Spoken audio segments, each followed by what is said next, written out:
अस्सलाम वालेकुम dear students. Literature series में आज जो हमारा टॉपिक है वो है पोइट्री। पोइट्री में हम डिफ़ाइन करेंगे कि पोइट्री होती क्या है, लेकिन इससे पहले ये समझना ज़रूरी है कि पोइट्री और प्रोज़ में फ़र्क क्या है।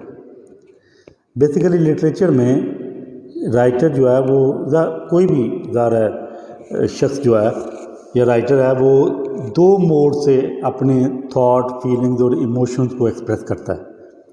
एक वो प्रोज़ के ज़रिए अपने ख्यालात का, अपने एहसासात का और जज्बात का इजहार करता है, और दूसरा उसके पास मोड है पोइट्री। अब ये दोनों में फ़र्क क्या है? हमारी कॉमन ऑब्जर्वेशन है कि जो प्रोज़ है उसको गाया नहीं जा सकता, जबकि पोइट्री जो है उसको गाया जा सकता है। अब अगर इस फ़र्क को हम समझें तो फिर हमारे लिए बड़ा इजी हो जाता है पोइट्री को डिफ़ाइन करना कि पोइट्री है क्या। पोइट्री इस फ़र्क की रोशनी में अगर हम डिफ़ाइन करेंगे तो ये है कि musical expression of thought, feelings and emotions, यानी अपने ख्यालात, एहसासात और जज्बात का जो मौसीकाना इजहार है, दैट इज़ कॉल्ड पोइट्री। अब ये तो सिंपलेस्ट सेंस में, उस सेंस में आपको यानी पोइट्री की डिफ़ाइन करना आ जाएगा कि जब आपसे ये पूछा जाए कि भाई डिफ्रेंशिएट करें what is the difference between poetry and pros. अब बहुत सारे राइटर्स ने, बहुत सारे लोगों ने पोइट्री को डिफ़ाइन किया है। उसमें एक दो जो डेफिनेशन है वो आपके सामने मैं रखूँगा और उसको एक्सप्लेन करूँगा। कहा जाता है कि poetry is lava of imagination. Poetry तख़य्युल का लावा है। लावा आपको पता ही है कि लावा जब फटता है, ठीक है, तो वो फैल जाता है, यानी इसी तरह तख़य्युल जब फटता है तो उसके नतीजे में शायर जो है पोइट्री शायरी करता है। दूसरी जो बड़ी पैक्ट डेफिनेशन है जो अक्सर बयान की जाती है वो वर्ड्सवर्थ की है। वर्ड्सवर्थ ने पोइट्री को डिफ़ाइन किया था कि poetry is spontaneous overflow of powerful feelings recollected in tranquillity. अब इस डेफिनेशन के दो पार्ट हैं। एक तो ये है कि स्पॉन्टेनियस ओवरफ्लो है पावरफुल फीलिंग्स का, यानी जो आपके अंदर पावरफुल फीलिंग्स हैं उनका खुद ब खुद यानी वो बाहर आ जाती हैं। जब वो बाहर आती हैं तो फिर रिकलेक्टेड इन ट्रैंक्विलिटी, इसको समझना ज़रूरी है कि वही जो एहसासात आपके खुद ब खुद बाहर आए हैं उनको रिकलेक्ट करता है पोइट जब वो हालत सुकून में जाता है।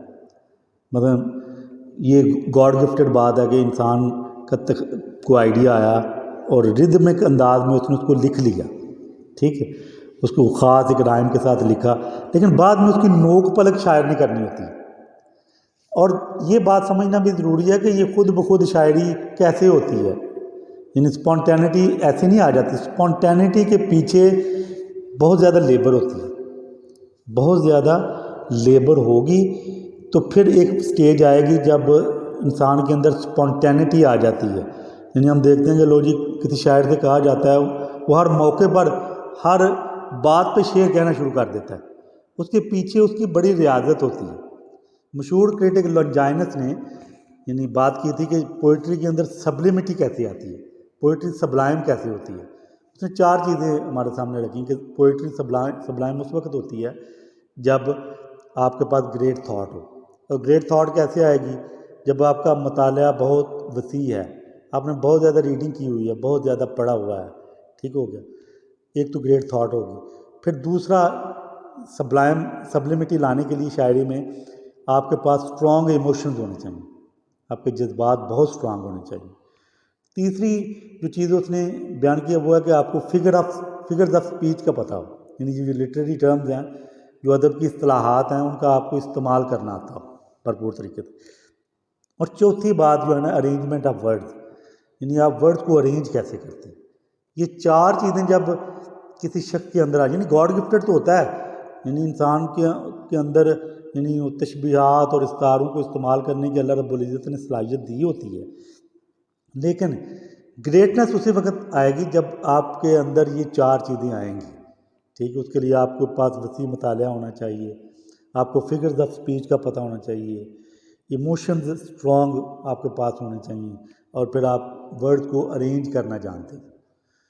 اب یہ چیزیں جو ہے نا وہ آپ کو سمجھ آئے گی کہ اسپونٹینٹی ان 4 چیزوں سے آنی ہے.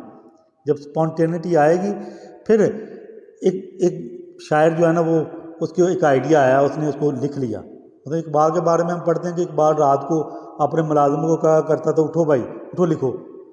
اچھا وہ لکھ لیتا تھا, صبح اقبال اس کو کہتے تھے آؤ بھائی دکھاؤ رات کو میں نے کیا آپ کو لکھوایا تھا.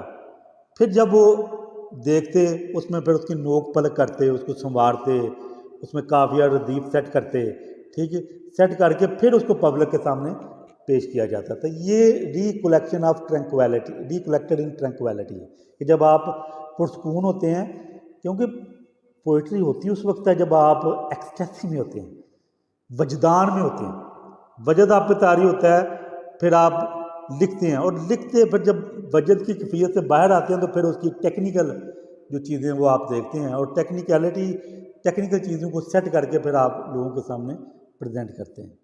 Thank you.